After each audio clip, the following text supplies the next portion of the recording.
Dear listener, welcome to our first ever audio recording of an Out of Frame session.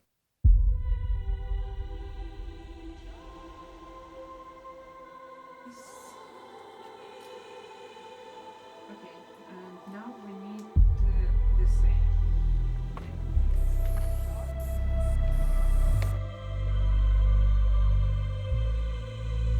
I ask our poets not to die, not today, neither yesterday nor tomorrow.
Up first, we have Anastasia Lapko. Anastasia is a director and producer with a multidisciplinary background. Her projects often explore themes of mental health, emotional vulnerability, and the complexity of human connection. Her creative voice is shaped by displacement, resistance, and the ongoing war.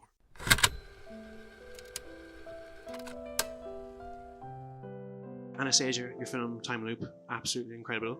Can you tell us what it was like to portray multiple different versions of the same type of character? Thank you for this event, firstly.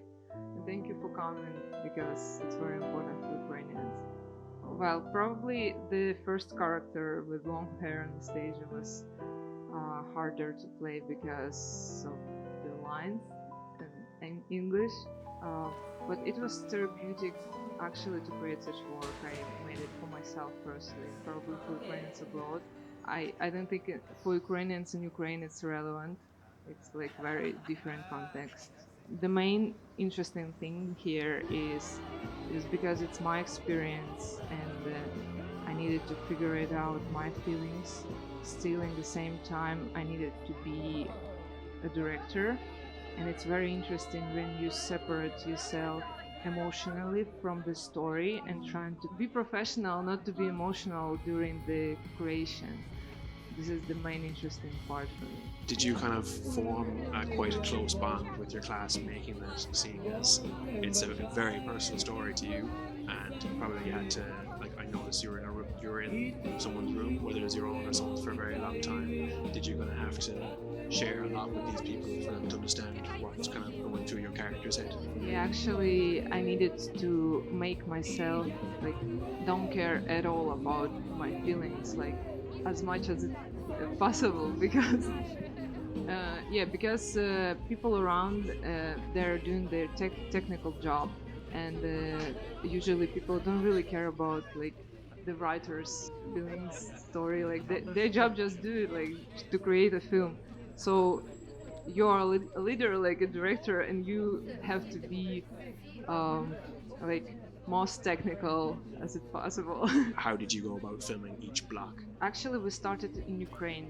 That shots in Ukraine were made like a year ago in October.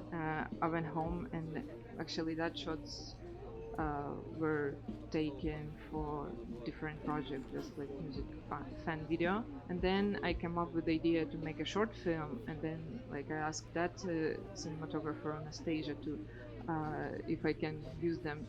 Like I was moving from that shot. So firstly we made the Anastasia's shots in the room. After that I got my hair, or we filmed in Lagor, and then also in the room and the final shot. So yeah, it was like a game, I guess, to put the shots together. It sounds like it took you a very long time to get this thing made. So like, what would have been the time period? Would it almost process, like from filming in Ukraine to filming in Limerick? Would you say it was kind of in like almost like nearly a year's worth of process there? The story itself, it's like 2 years long, but to make a script took for me about a week, and to film probably a month. It was flawed, to be honest. Sometimes when it meant to be, it's like technically it's very good. So Time Loop discusses the issues of struggling with navigating life alone in a new country while being concerned about the safety of family in Ukraine. Do you find exploring creative avenues helps to process these feelings? Would you have any recommendations to anyone who might be struggling with similar experiences? Yeah, actually, I was struggling with this story, like with my experience, to be honest, pretty long time. Like, I'm a dancer originally. I started my film career here in Ireland, but before that, about 20 years, I was dancing, and I tried to feel my experience through dance, through running. Like, I started to do running, like to struggle with mental health, and only film could help me actually because actually you can make a film only when you understand your story. If you don't understand it, you cannot answer to the questions. It means that it's not the right time to actually film this, because you need to kind of go through it to the end, and then when you will figure it out, you can make a script.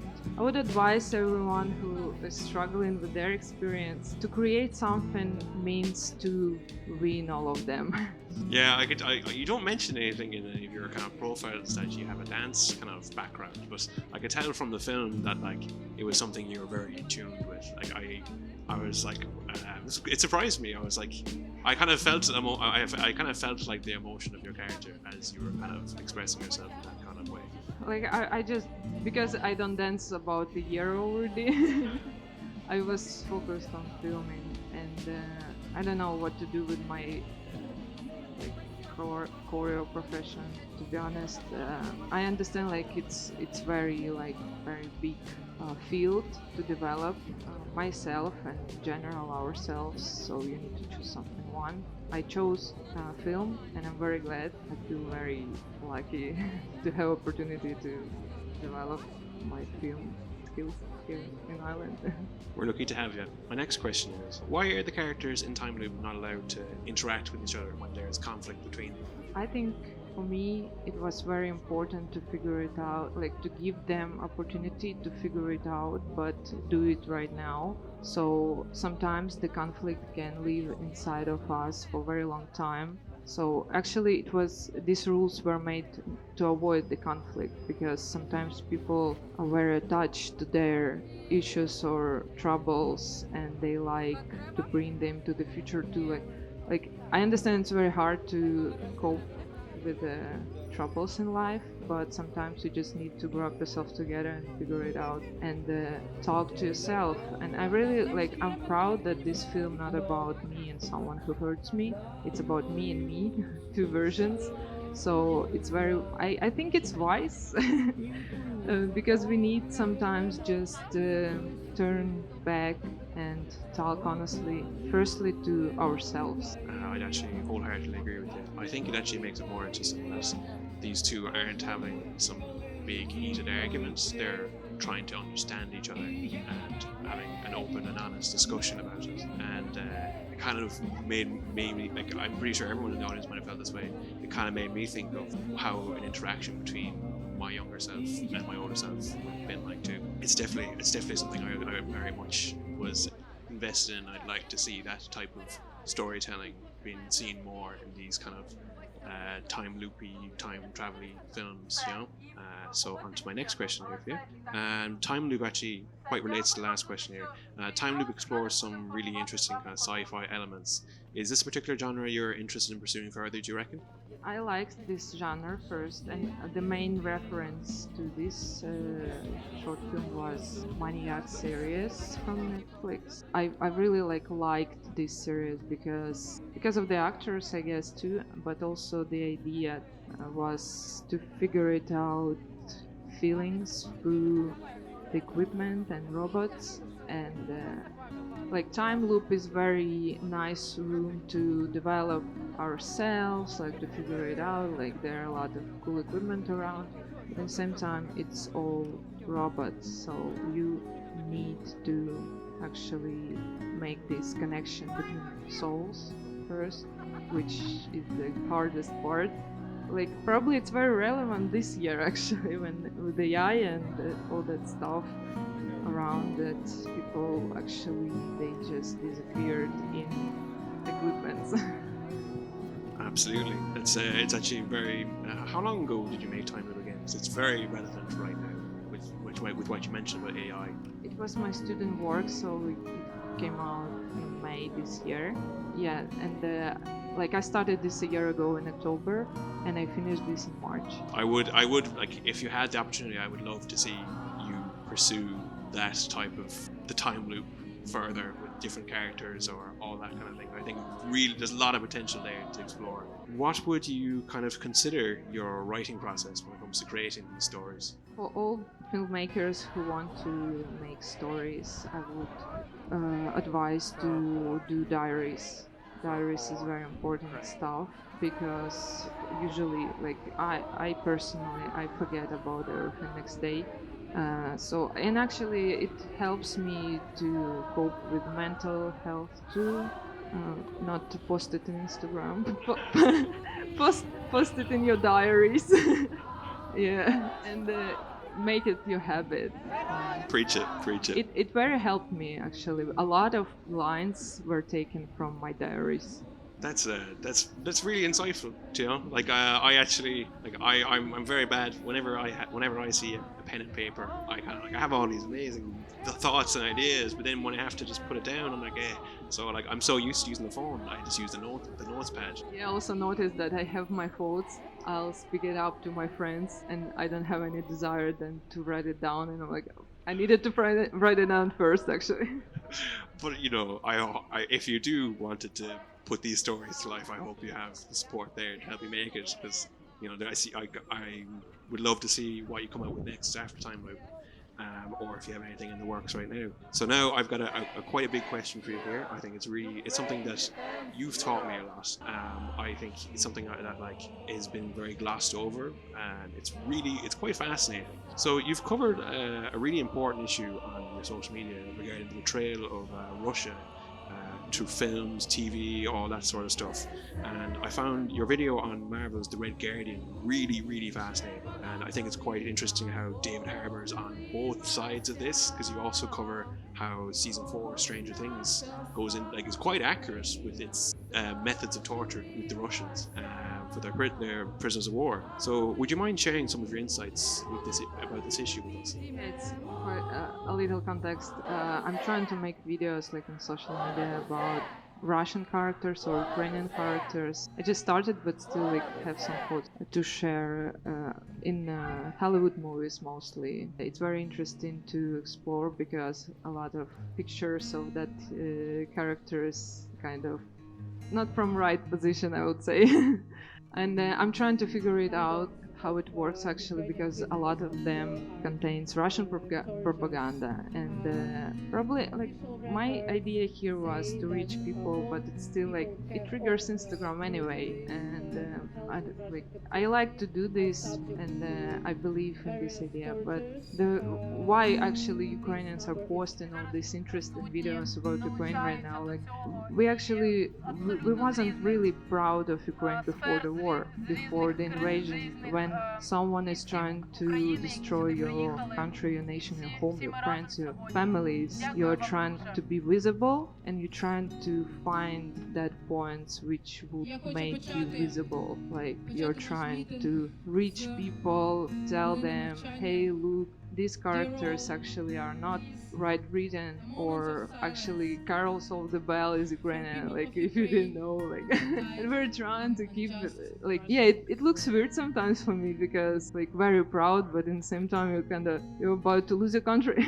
But still we need to realize the main reason why it's going on, like, and like I would say war is very simple, and this war will end when someone from these two sides will stay. So our goal, the collapse of Russia,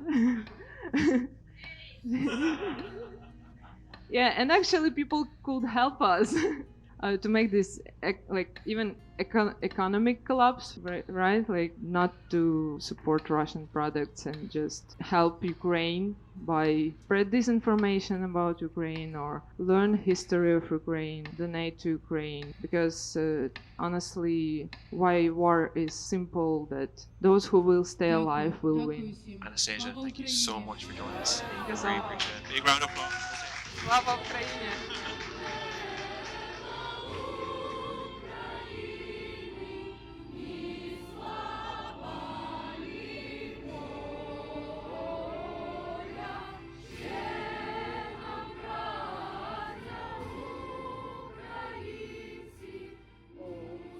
Yes, it's good. Yes, okay, don't worry. Yes, okay. I together organize events and support Ukrainian people and support children. I save Ukrainian traditional song and plate and costumes. I хочу. I want save Ukrainian national Ukrainian national. My daughter together with me идет go. Идет. Yes, go and support me.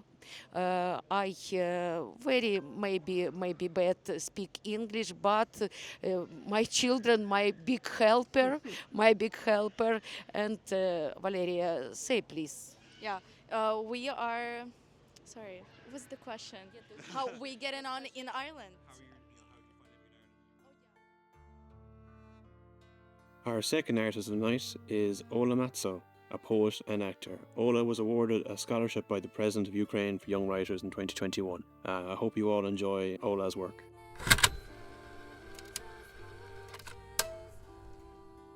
Hello, Ola. Thank you so much for joining us. Ola has come all the way down from Dublin today, guys, so we really appreciate you coming along. We're very lucky to have you. Ola, your film Three Candles, absolutely beautiful. Can you tell us about how you got involved and what inspired you to make it? Hi everyone, thank you for inviting me. I'm happy to be here. I was studying in Cork and it's always nice to see many interesting people and to watch some films.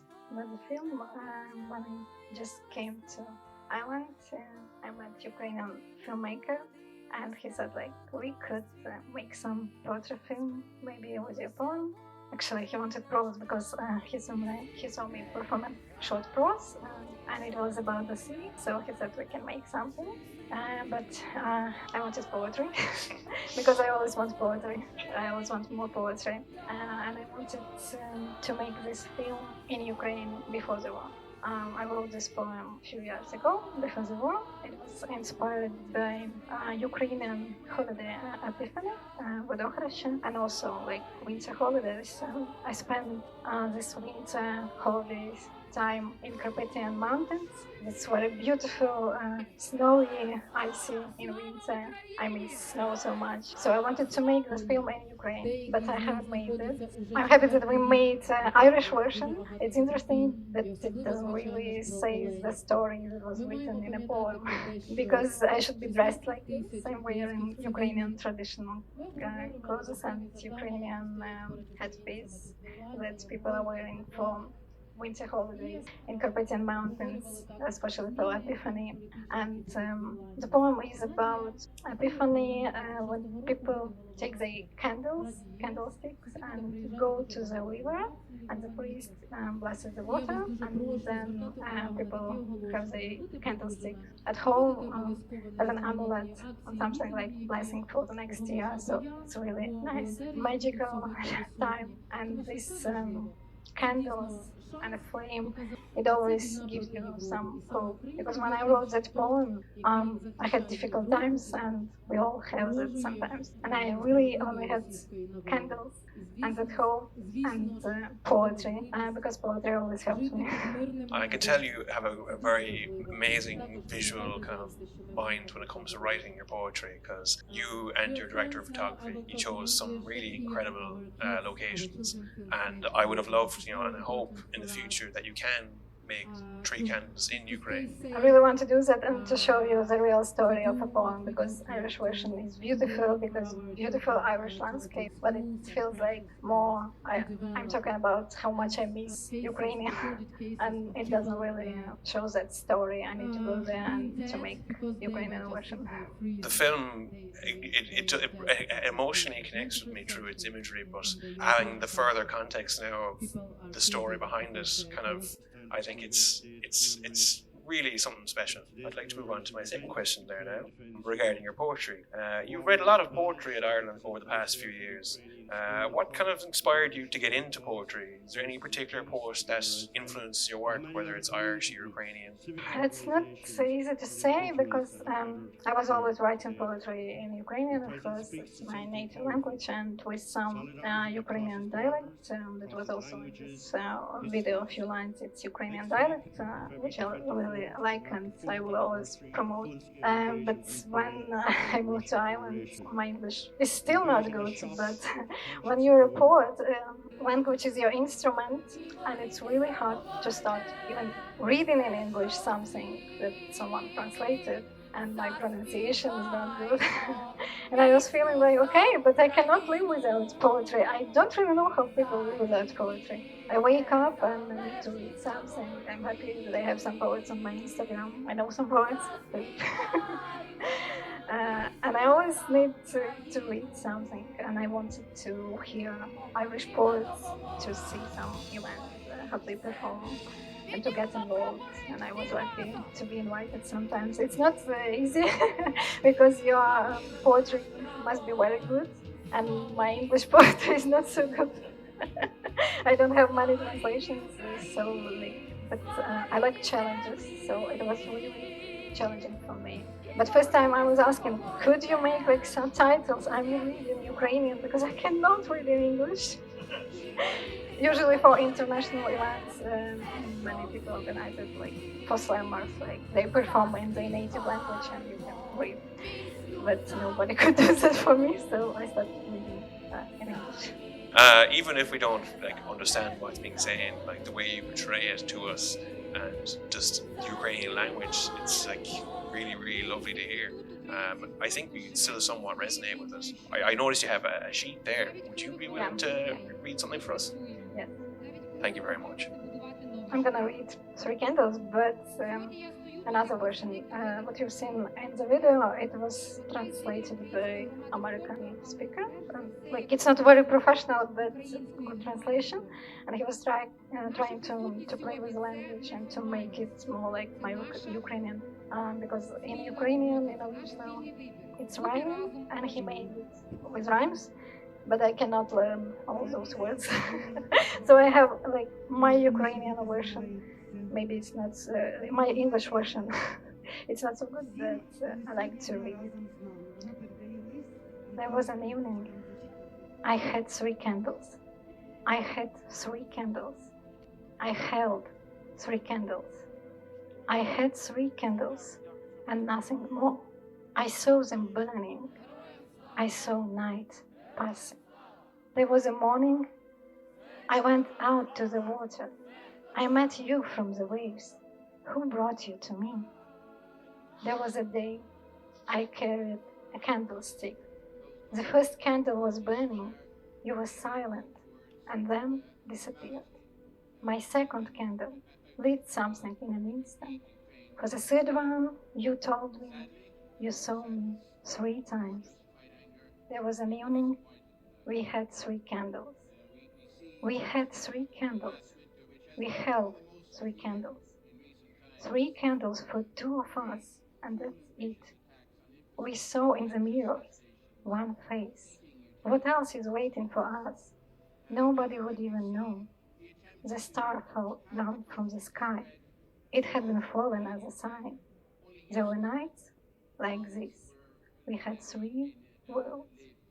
In the first, all is fire. Please go on shining. In the second, all is water, still carrying us.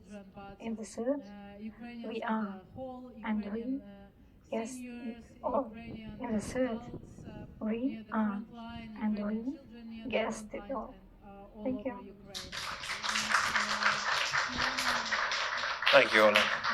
So, you know, I think that's actually, like, we've been doing this a while now, and that's one of our first live poetry readings upstairs here in the Roundy. So thank you for sharing that with us. It's really something special. I'd like to ask you now, you've done loads of amazing modelling work over the past few years. What kind of got you into it, and is there any particular types of shoots like you enjoy doing? I like camera, so I like any creative photo sessions. That's why I never have normal headshots. When someone is asking me selfies for a poster, I'm like, I don't have normal photos. Yeah, but I'm interested in something art photo shoots. And I was in Ukraine sometime. I was posing as a model for visual artists for students. It was also interesting. And also would like to do some photo session, like a short movie when you tell the story in details and different. Have some ideas. I don't know how to make it. Absolutely. There's a story to be told through a lot of these things, Yeah. and I think there's a lot to be learned through the stories you tell through photography. You have actually completed the acting for stage and screen course over at Chornobyl campus. Would you mind kind of telling me a bit about your experience there and what you recommended to any aspiring actors in the audience? Yeah, it was interesting. When I came to Ireland, I was looking for some activities for something. I could read poems, I was happy with it, but I also wanted some acting, and I still miss my acting career because I was working in theatre in Ukraine, and really good performances for independent theatre. It's different from Ukrainian traditional theatre, and I missed the job. And when I came to Ireland, I wanted to do some acting, and I wanted to improve my English because it was like, no, I cannot perform in English, but I need to do this. So I went to college. It was a nice time. Yeah, I like when we have more acting than this, like writing essays or something like this. You know? That's actually a pretty a good way to kind of force yourself to kind of interact with people. I think it's actually a really good idea for people who are looking to learn English, whether you're from Ukraine or anywhere. So, are there any particular type of like roles you'd be interested in pursuing in your kind of acting career going forward? I'm joking, but I'm not joking that I like weird and magical characters only. I think we all are magical, so I just want to show that part of humans. Like kind of like fantasy kind of stuff. That's very cool. Yeah. Magical realism, something that's experimental, and what I really like. I had that kind of magical roles in Ukraine. I was playing Queen of Narnia, and here in college I did that in English, and I did Shakespeare's Titania and Queen of the Fairies. That's what I like the most. It was so challenging to learn Shakespearean monologue. It was like, okay, but then it was my favorite, so that's what I remember from college. It really helped me, because now, after I learned Shakespeare, I can learn anything. Really, it was challenging, but it's my favorite monologue. It's really poetic. It's that kind of English that was not easy even for Irish guys. They were all like, oh my god, they learned Shakespeare. But it was I don't know what they're saying half the time. And I also like something more like experimental and avant-garde, not only traditional. I don't know. No, I totally understand. Thank you, Ola. I really appreciate you giving us something brand new to our event with these poems. Thank you for coming down from Dublin. Thank you so much for everything. Guys, another really big, warm thank you to Ola. Thank you so much. Thank you. When we crossed the border, obviously we had to book flights and find accommodation in Ireland, and then to arrive to Ireland. So again, I was helped by some Irish people and another friends here to find accommodation, and the first accommodation. The second accommodation was found, I'd say, accidentally. but it was very. We were very lucky, me, myself, and my daughter, to find some Irish family here in Cork to support us, and yeah, we are still friends, and they will be forever in my heart. But speaking about documents.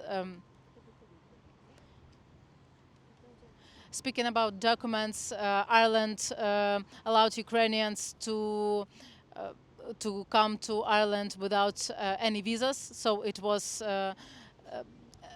supported by Irish government. So we didn't need any further documents. We just needed to have some documents to arrive here, to have valid passports. So, and obviously since the start of the full-scale invasion,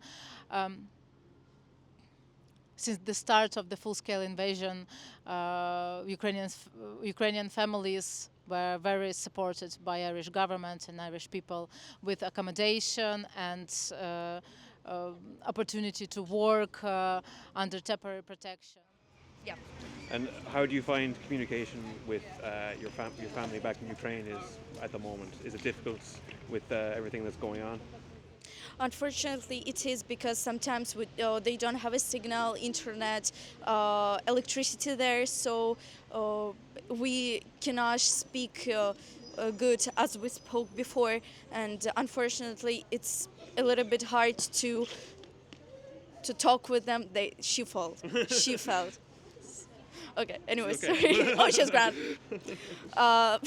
And unfortunately, it's hard now because we can't just, talk with them, how are you? And they're talking about the bombing, about how they are living underground in the bomb shelf, and it's just a little bit harder, but we support each other, and it's okay, but it's harder.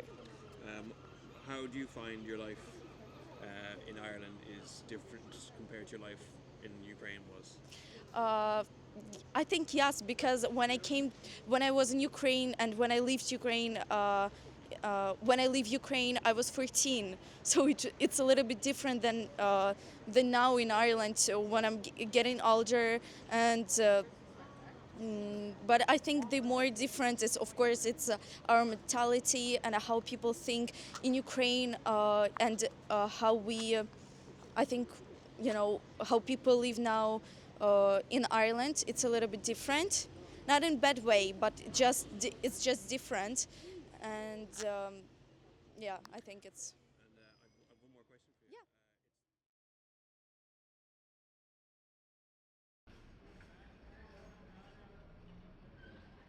Yeah. Our third artist tonight is Dana Kontenko, an actor and filmmaker. Dana has spent over 3 years in Ireland developing her work in film through a degree in film and screen media at University College Cork, alongside the acting training she's done with Darren Kelleher at Actors Vision. Thank you all, and I hope you enjoy.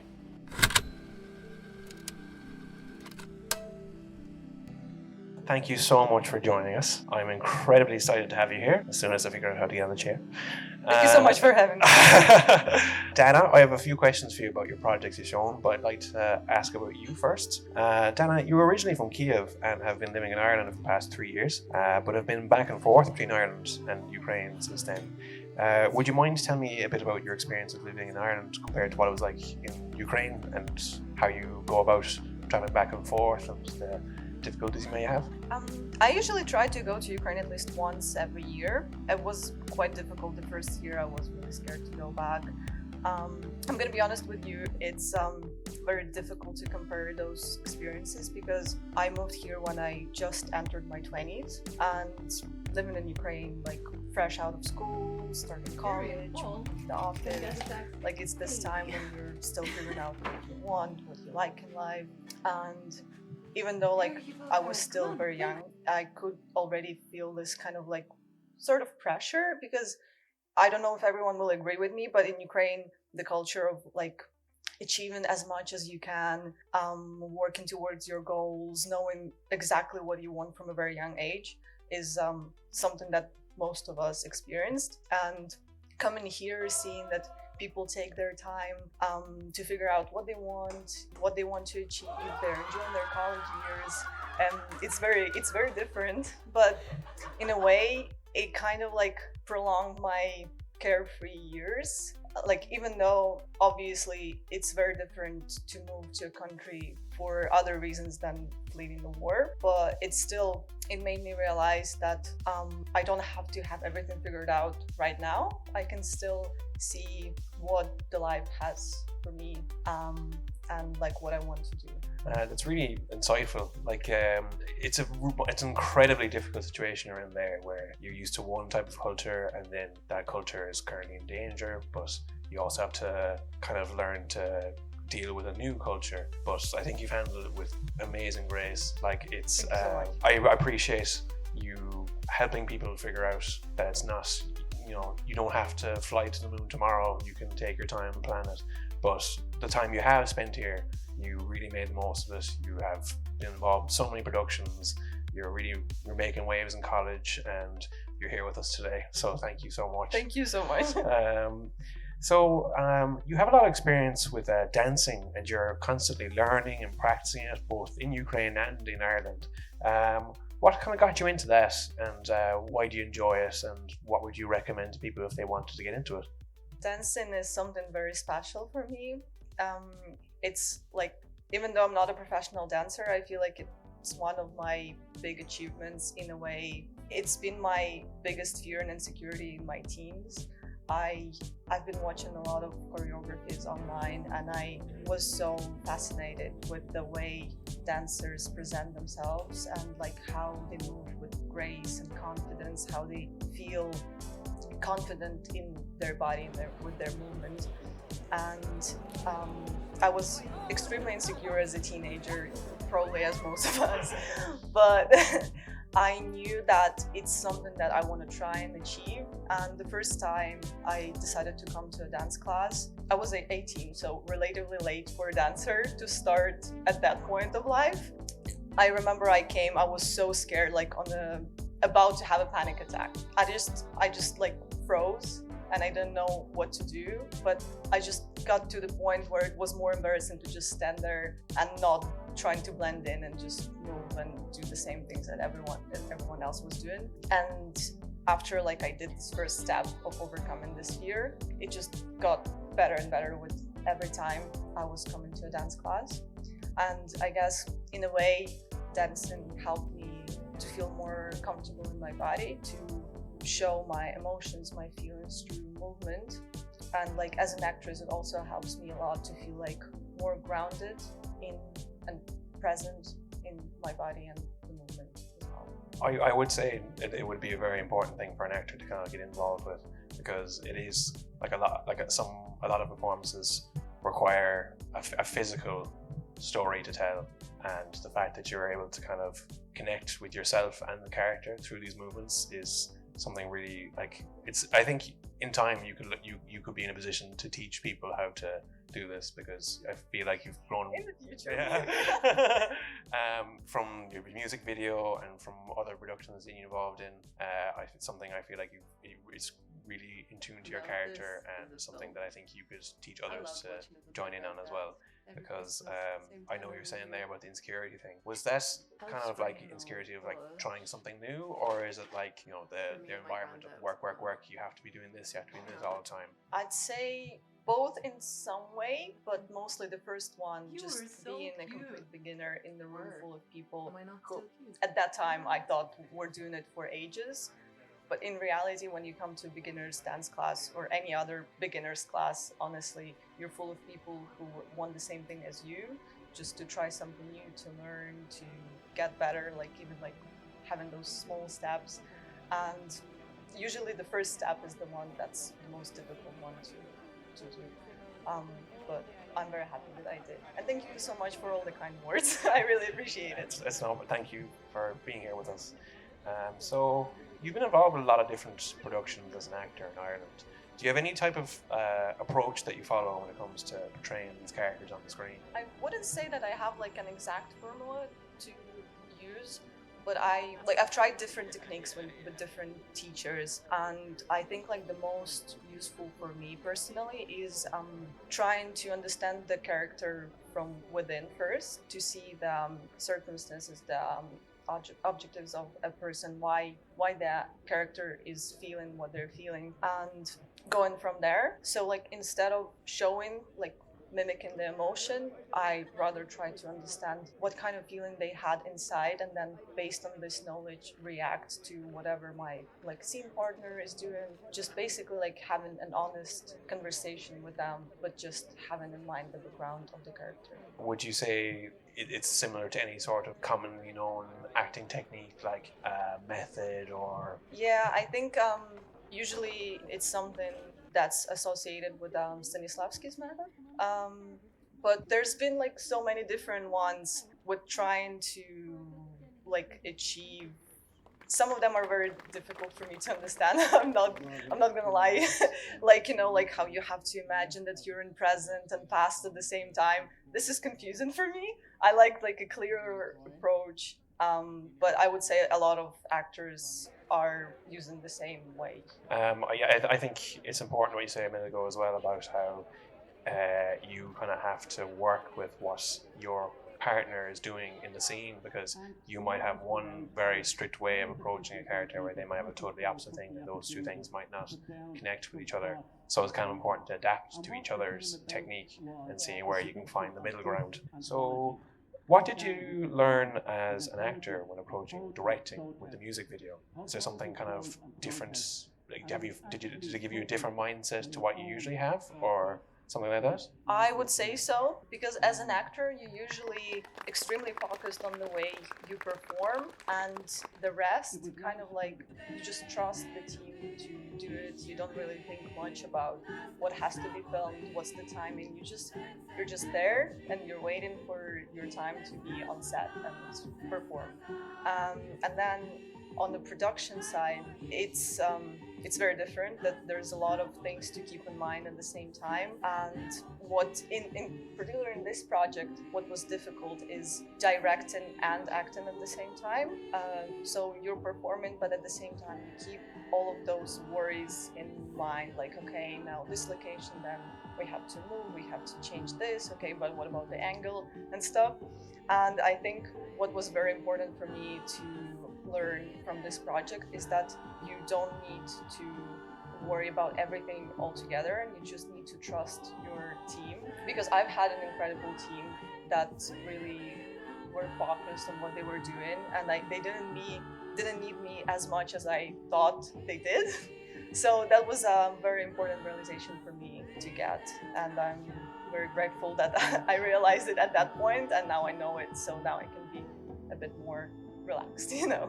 Absolutely. Like, I think for any actors aspiring, or however long you've been in the industry, I do think it's really important to at least try it once, the directing, to kind of understand the difference between the creative thinking and the technical thinking. Like, you might want to really you might want to do something really what you think is absolutely necessary, it has to be done, but unfortunately it might technically, you know, on a tech stand, it might not be possible at that time. So as well, like, I think it's for anybody who's done it, I feel like it's kind of taught them life lessons in terms of, like, you know, if you're working a normal job to supply your creative ambitions, it kind of helps you understand how the cogs turn and how important everyone is to each other.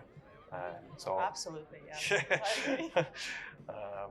So going back to the music video, what kind of inspired you to make it, and what was the process, and how did you kind of get your team together? I remember that the first thing we did is I had a conversation with the artist, and I listened to her story and about her emotions while she was writing the song and what she wanted to say with it.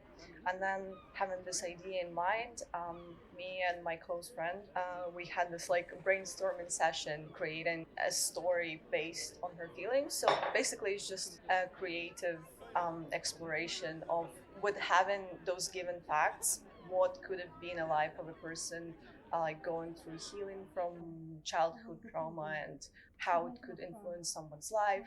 So yeah, basically that's just like an artistic exploration of healing and emotional process behind it. I could tell you could really understand this person's vision through the music video. It almost kind of felt like we were seeing her life through her eyes, and I think you portrayed that on the screen really well. Thank you so much. So you've actually collaborated with two artists that we featured here at, as I call it in my notes, OOF. That would be Sean and Sean and Sebastian. I think they were both challenge films as well. What was your experience like, working on these challenge films? I know it's quite different to having like a massive production, knowing your scripts well in advance and knowing everything you need to know, whereas with a lot of these challenge films, it's almost on the day and this is what you're doing. To be fair, that was a wonderful experience both times. So with Sean, we created a film for 48-hour challenge in August last year, I believe. And we only had one day to film everything. What surprised me is how organized and planned everything was. There wasn't a single argument during the whole filming day, which was like about 15 hours non-stop. He's good, didn't he? No, it's very surprising because when there's time pressure, people tend to have like different opinions and like disagree with each other. But there, it was extremely professional. And I'm very proud with the outcome that we had. I think it was a great movie and done in just 2 days. Amazing. I was very, very happy to be a part of this. And the second one with Sebastian, the one that we just watched, it was for Christmas challenge last December. Also extremely professional. Sebastian is very attentive to detail. And to be fair, surprisingly, that was the first project where I had 2 rehearsals before we actually came on set. And it was extremely helpful having this confidence in what we were doing. And also in a way, Sebastian took on a role of intimacy coordinator because interactions between 2 characters can be quite awkward, especially given that was the second time for me seeing Eilish, my co-lead actress. And without that rehearsal, I think it would have been really awkward to see on screen our interactions. But then after laughing and rehearsing through the whole script, you feel calm, you know what you're doing, and it's been a great experience as well. That's actually something I think we could all learn about if you're looking to direct, as in it's one thing to kind of get your blocking done beforehand. This is where you run, this is where you walk, all that kind of stuff.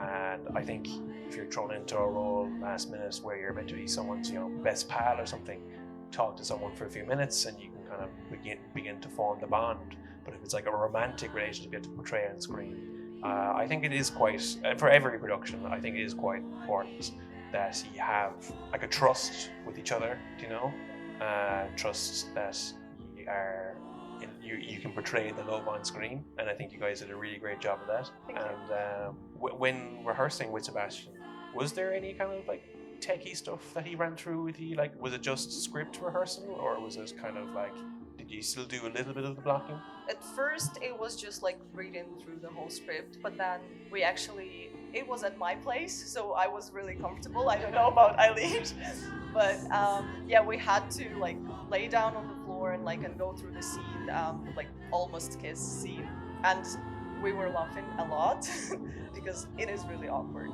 The whole, it's very different from real life when you don't know what's going on, but then you know exactly what's going to happen. You have your lines, you know that in a second she's going to start feeling unwell, so you're already prepared for it and you're okay, what do I do now? Yeah, but just going through this a few times, it really helps. I've got one more question here for you in my notes. You've taken up a few photography gigs as well here and there. How would you go about capturing your subjects, and what would you consider your process there in terms of capturing an image? Photography is very interesting process for me, but it's not my main focus, so I don't feel extremely comfortable in this field. I really like portraying the moment, the beauty of a moment, or the beauty of a subject. Usually, I take pictures of important moments for me or my friends, or I like to be present on set even if I'm not involved in particular, but I take pictures. It's also very interesting, kind of like a documentary photography. But then there were a few artistic photo shoots with my friend who's very into fashion and styling. I'd say it's just this like urge to capture the beauty of a moment. Is that what's always been very interesting for me? But at the moment, like I'm more focused on acting and like sometimes filmmaking, and photography is more of a tool to just keep the memories. All right, Dana, thank you so much for joining us. So much. Hello, thank you for joining us here today. Do you mind saying your name into the mic there, please, for me? Yeah, so my name is Maria Bezrukava, but I go by Masha, which is a short form of Maria. Thanks very much. Would you mind telling us a bit about your experience of living in Ireland and what the process was like moving from Ukraine to Ireland?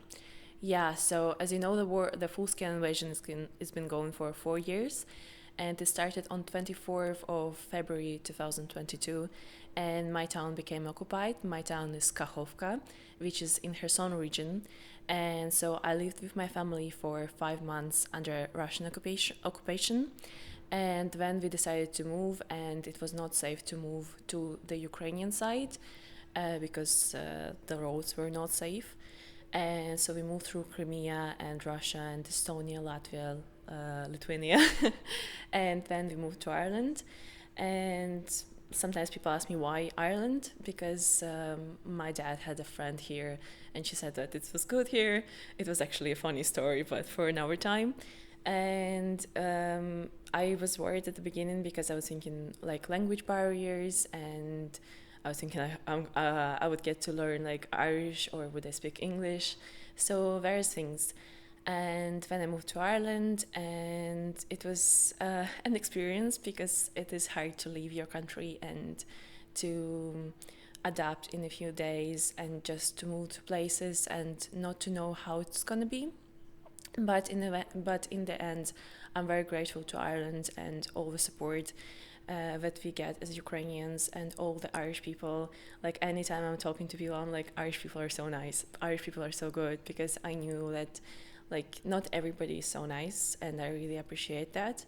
So at the beginning, we were living in Ballybunion and in Kerry, and I studied there for a year in secondary school, and then I got into college and I studied here in Cork.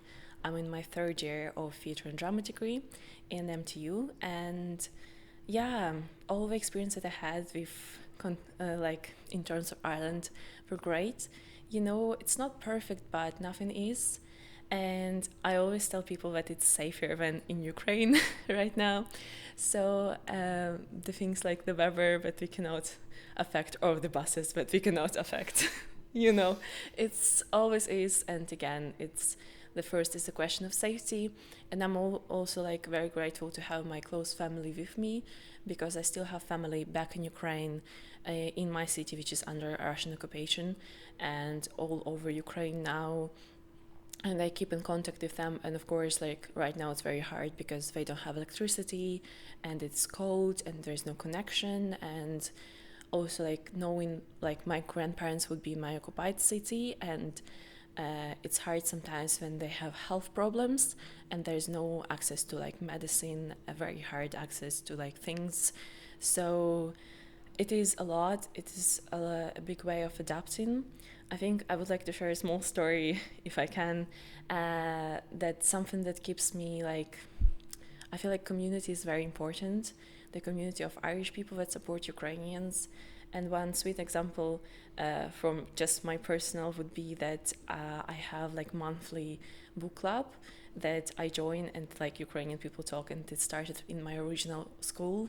And some people are still joining back from like my occupied city, which is not safe, but I really appreciate to see their faces and just understand that whatever is happening, and hopefully it will end soon and Ukraine will win. But knowing that there's places, communities that support, that you can come and you'll be supported is very important for me, and it just gives a place of stability in a way in this unstable world with everything what is going on. So yeah, that was perfect. Just nailed this first try. Well done. I think that should be great. You know what I mean? Thank you so much. Thank you for that's okay. Don't worry. For joining us. Actually, I'll ask you one more question. Yeah. How do you find I know you've been doing the arts a lot lately. You do theatre and film. How did you find that kind of helps you with coping with everything that's going on back in Ukraine? And would you advise other people in participating in it as well? Sorry, just a second. We are waiting, but yeah, big question. Yeah. But I feel like arts are very important in terms of like reflection, release of emotions, and also connecting again to the communities, to our people, and sharing the experiences and having this freedom of voice and freedom of expression. And I'm very grateful that I'm lucky to be a part of arts and to be a performer. And sometimes it is a tool that helps me to go through my emotions. Sometimes it is a tool that's like for every human being, it's triggering, because a lot of things in my normal life are triggering for me. And then when you have to expose yourself or you have to perform, it is an extra effort, but it's not as hard as fighting. So that's why it's important to make this effort. And I would absolutely like recommend people to get into art, because I feel like it's a great way of communicating the issues, and not only issues but also communicating your story. And I feel like every story should be heard, and it is important. Perfect. Yeah. Thank you so much. Yeah, thank you so much for having me. Enjoyed so much. Good crack. Yeah. Yeah. Thank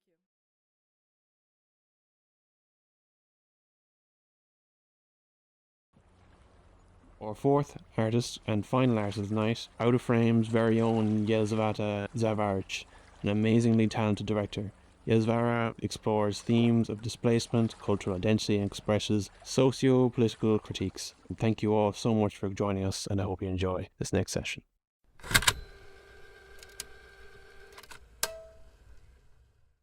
I'm still smiling ear to ear after watching that. That is the sweetest, most lovely thing. Well done. Thank you so much for joining us. Yeli, you're a fantastic filmmaker and have been just one of the best additions to our team here in Out of Frame. It's an honor to have you up there, genuinely. So now let's get into the biz. Your film, Through Your Eyes, is amazing. I wrote that here. How did it come to be? What inspired you, and how did you get it made? Well, obviously it's my story kind of thing.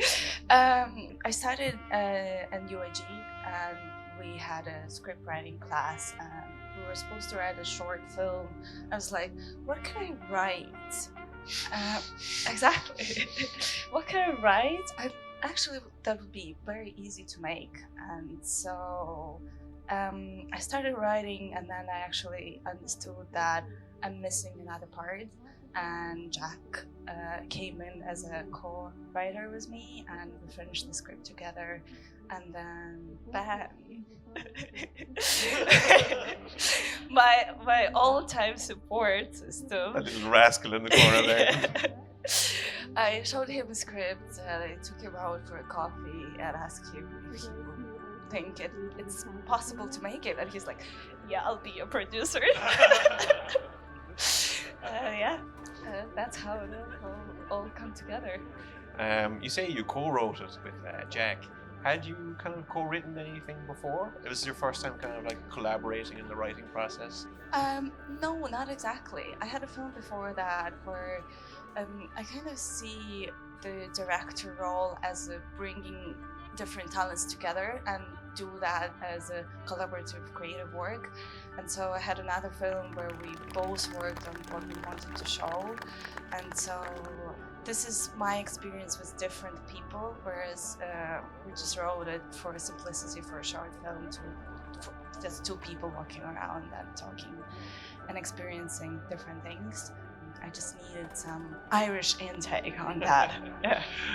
I can tell you're gonna have like a very close relationship with the writers in the process of making films, and I think it's quite important. Like a lot of the time, like whether like I don't know if you had written something and gotten a second opinion or vice versa, but I find a lot of times that if the writer and the director are separate, the writer can often, like once they get the script, they're kind of left left to their own devices and you kind of take it whether verbatim or rip it up.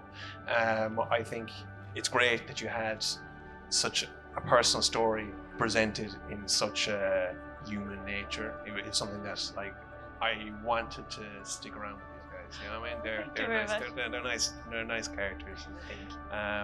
So, what would you kind of consider your process when it comes to directing actors? Is there a certain method that you follow, like previously mentioned, how there's certain different acting teachings, or do you have your own process that you like to follow? That's a great question that I don't necessarily have answer to. Because it was my only second work, for me it was really important to find people that know what I was talking about in the script. Hence Jack is playing the character because he has written his part. Whereas Lean, the actress, she's from Palestine, and for me it was really important to show that this is not happening only to one country or to one culture, nation. And when we sat down to talk with her about the script, and she told me that that's exactly how she feels, and she understands, and it doesn't necessarily have to be Ukraine or Palestine. It's more than one country struggling with those kind of things. With the war, genocide. Let's be open about that. So it was really important for me that the person that plays my part, my experience, knows what's happening. But I also wanted to widen the horizons of that to just show that it was or is a universal story. You say you didn't have an answer ready for that, but I think that was pretty incredible. But like, I think it all fell into place there for you in terms of the story, because you had Jack. Absolutely. And you had somebody who genuinely really connected with your own struggles. And I think that is really important. I think it's a great takeaway to have at the end of the session, is that like no one person's struggle is more than the others, as in like there's a lot of terrible things going on right now, but as long as we're there for each other and support each other, then that's the important thing. And I think it's, you know, despite how terrible both of the situations are, I'm kind of glad that you were able to kind of bond and share this experience on the screen with us. Thank you. It's a really good takeaway, just not only for creative stuff, but for life, you know? Absolutely, and I also wanted to thank you for doing this session. It is important, and thank you for coming and supporting Ukraine. We're here for it, and we really appreciate it. Thank you. I wholeheartedly agree. You know, everybody here who came out and support. I know we all have our own personal financial struggles, especially if anyone here is involved with the creative sector. It's tough out there. It's tough out there. Pardon my French. But, you know, it's great that we all are here for each other today. And I will move on to my next question. There is a line in Through Your Eyes that really struck a chord with me. And it's when Jack says, when I first arrived here, I noticed native language written as on signs. I tried to say hello to people, but they seemed to be surprised to hear their own language. Do you find there are some similarities between Ireland's history and what is currently happening in Ukraine? Absolutely. And I struggled coming here, and I don't need to learn different words to say hello or thank you, and I feel like this is just a respect to any culture or country where you come in and you're trying to learn into their language, learn into their culture, and how you like what is respectful to do or to say in different situations. And when you come here and you just say thank you and hello, it was some bizarre experience for me.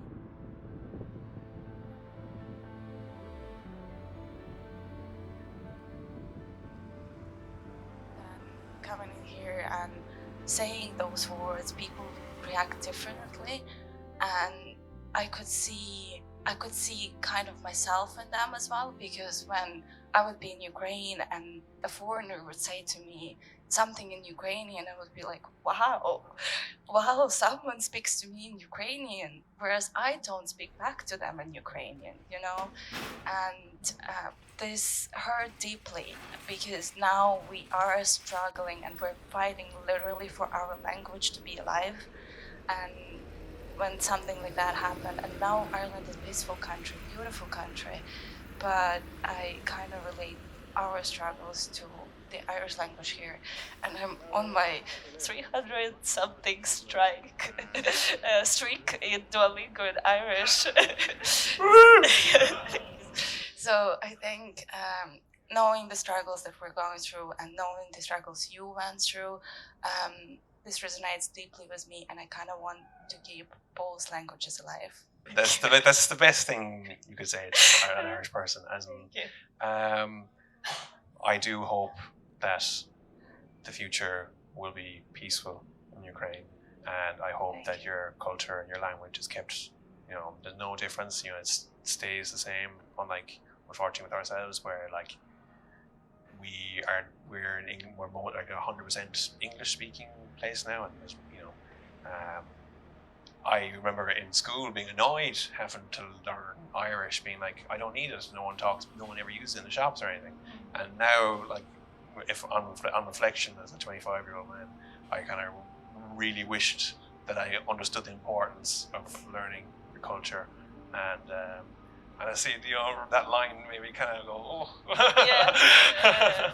It's never too late. Yeah, that's true. I honestly understood that it's never too late because.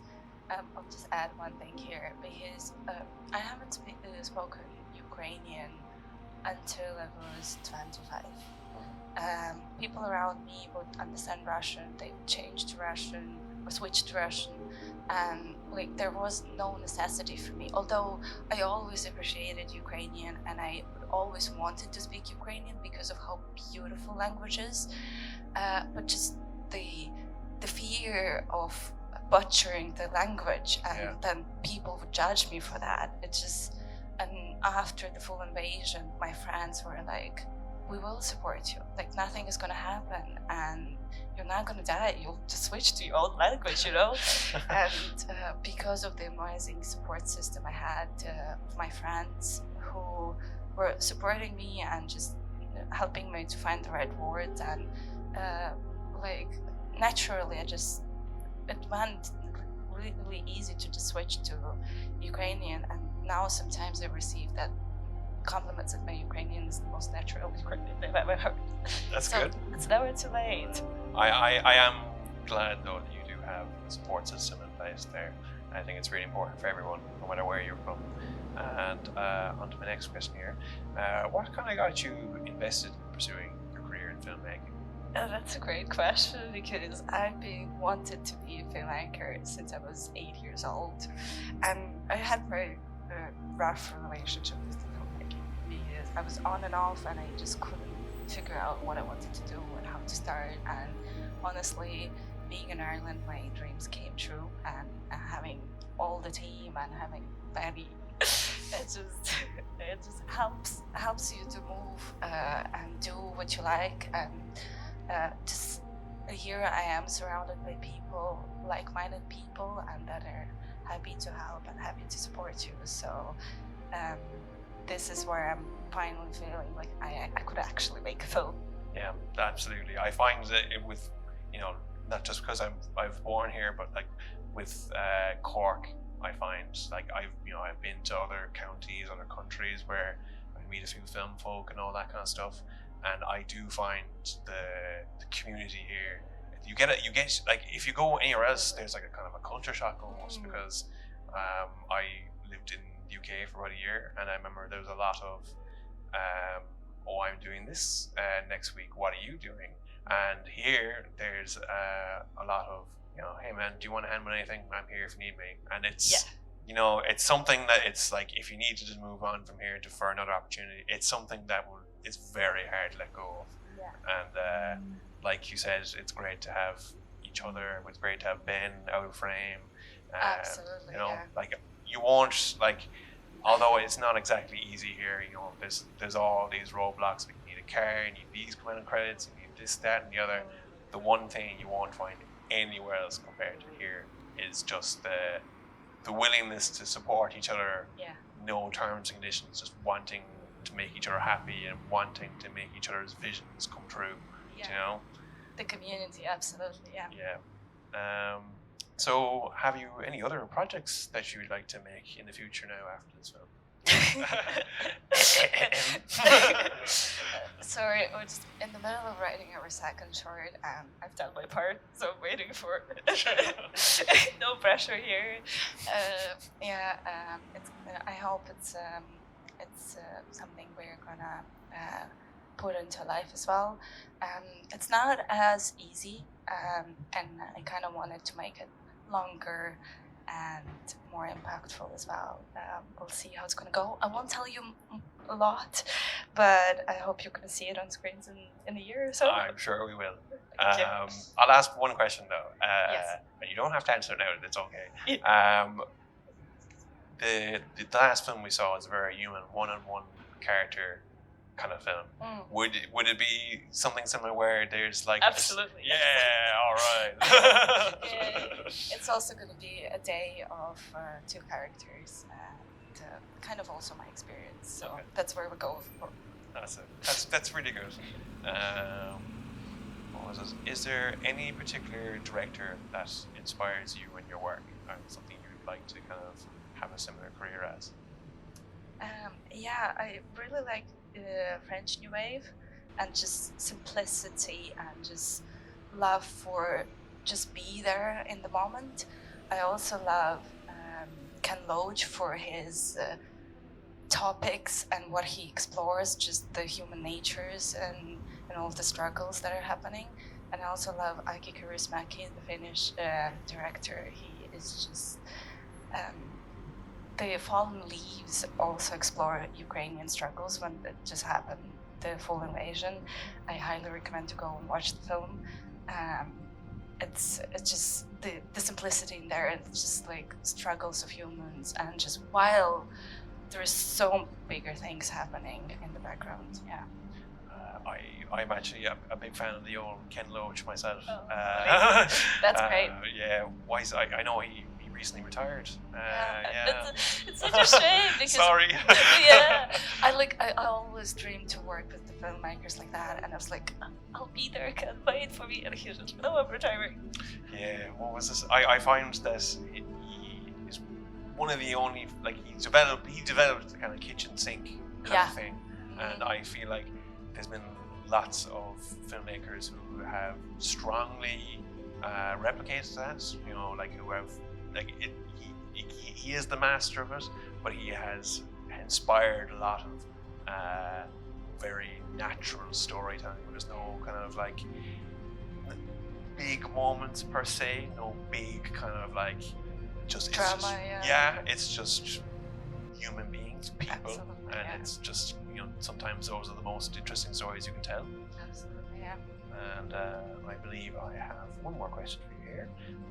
Are there any Ukrainian works that you would recommend to our audience to check out, whether it's film, TV, literature? That's a great question, and unfortunately not a lot of films have English subtitles or that very easy accessible, but we do have some documentaries made right now by amazing director, and you can see they're available. Like, we went to cinema to watch 2000 Meters to Andriivka. It is kind of works for Western audiences more, but it does showcase what happens and explains how we do feel. So if you can and go and learn more about Ukraine and what's happening right now, documentaries are wide available. So please do. Any learning, any new education on Ukraine, we highly support. And please never be afraid of asking Ukrainian what's going on, or could you tell me more about this? I do remember asking you there before we started how to say hello like 40 times. So I just привет. That's great. Thank you. I believe we'll call that a wrap. Yeli, thank you for joining us. Thank you very much.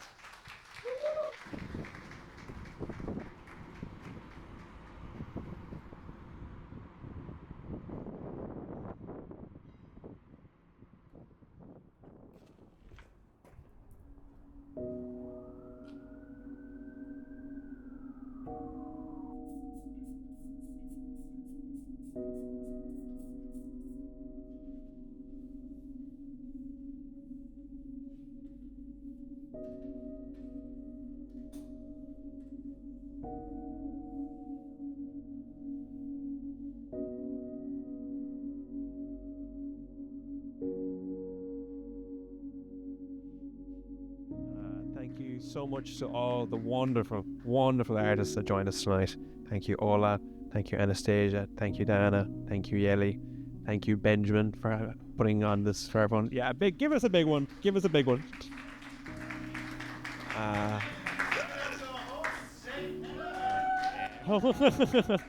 Thanks, guys. Thank you. Thank you. This has been something me and Ben have kind of wanted to do for a very long while, and I think honestly I couldn't have been happier how it went. Thank you all.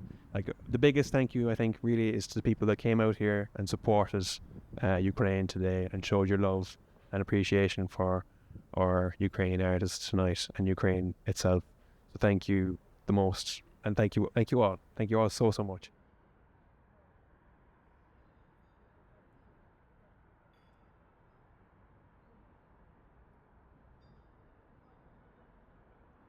Вечір ішов такий, мала я 3 свічі.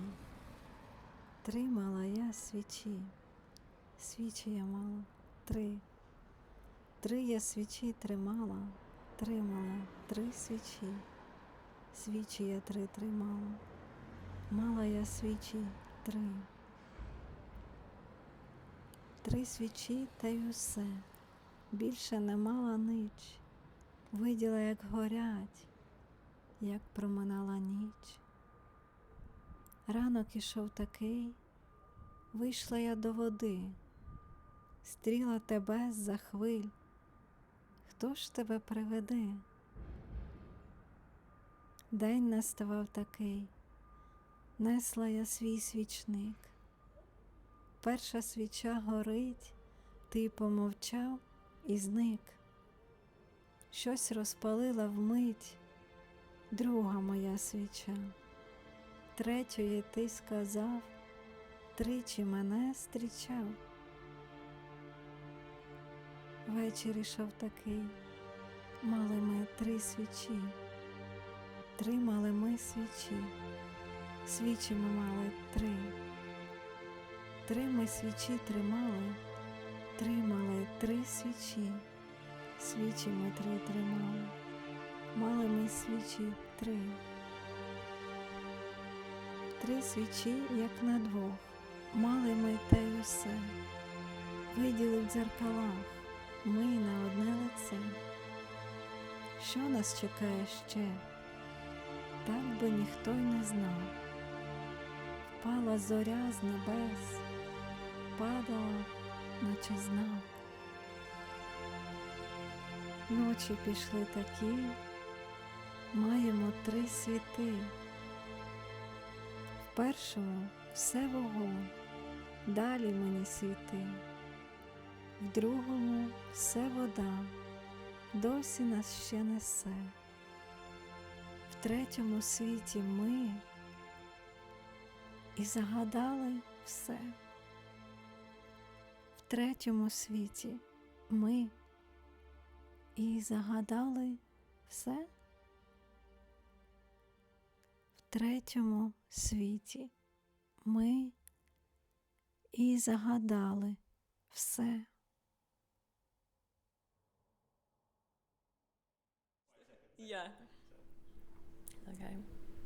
Я дуже вдячна за це інтерв'ю, та я дуже вдячна всьому ірландському народові. Українці, тримаймося, ми переможемо. Слава Україні, героям слава. Дякую.